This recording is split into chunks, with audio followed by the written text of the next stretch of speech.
Basically, we're just weed eaters. We've been doing what sheep have been built for the last 10,000 years. They need shepherds, and we do that job, and they eat weeds. My name is Don Watson. I'm one of the sheep herders with Napa Valley Lamb Company.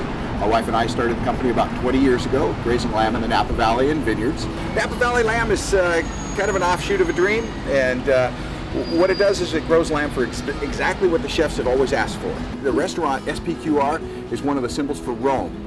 So the influence here is what is an Italian approach to using lamb. And our lamb is grown using a Mediterranean style, so it fits right into what types of food that they would use here. Hey Don, how are you? Good. Nice to see you. Nice to see you. It looks like you got something for us. Yeah, nice lamb today. Beautiful.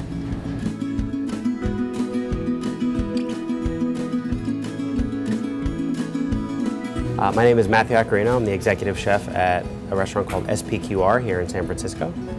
Don and I met a couple years ago. Don was bringing some of his great product down to Los Angeles, and so I met him through a mutual friend there. And Don is sort of the quintessential California lamb shepherd, and we've worked together, off and on ever since. What's great about using whole animals is that when they go to harvest and you get them just a few days later, you always have a fresh product. And working with Don, I'm able to work with him directly, so I know that the animals come from him directly. And it also allows me to use all the different cuts on one animal in all these versatile preparations, and lamb is a very versatile meat.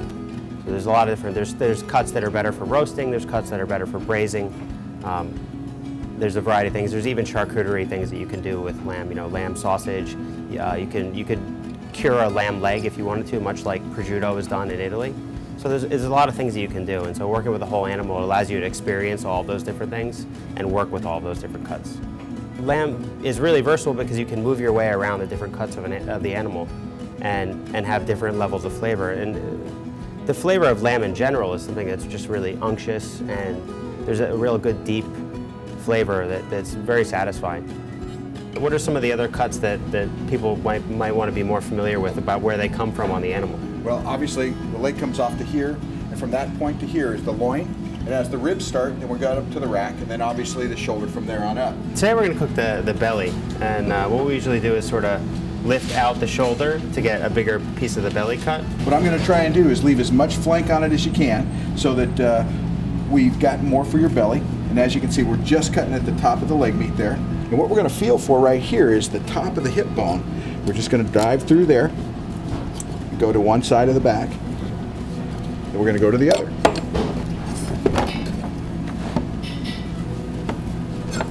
Feeling for that hip bone, which is right there, making sure we're lining up. You're on. The first cut I'm going to make is to come in here right along the rib bones and peel back. Now what I'm going to watch for is when I start to get to where the loin muscle is, and that's where I'm going to go ahead, pop a hole through, and then just follow this all the way straight down. We have the belly here that we took apart, and then also took some of the lamb shoulder.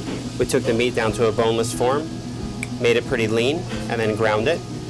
We're going to use that ground meat to make a stuffing for the lamb belly, which we'll roll around it and then braise. We're going to serve that with a farro salad. Farro is a whole grain wheat. It's essentially like a fancy lamb meatloaf stuffed into a lamb belly. Okay, so now we've taken our slices of the lamb belly, just season them lightly with salt.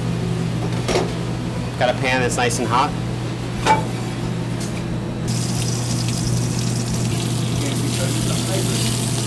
That's it. We have the braised and roasted Don Watson Napa Valley lamb served over the farro salad. There you go, Don. Thanks, man. Looks great. You don't need to be intimidated about cooking lamb. Whether you've never had it or it's been a while, it's fresh and it's flavorful, so give it a try. American lamb is grown by sheep herders like myself. Ask for it at your supermarket. We'd love you to try it. It's American lamb. Cheers, Don. Cheers.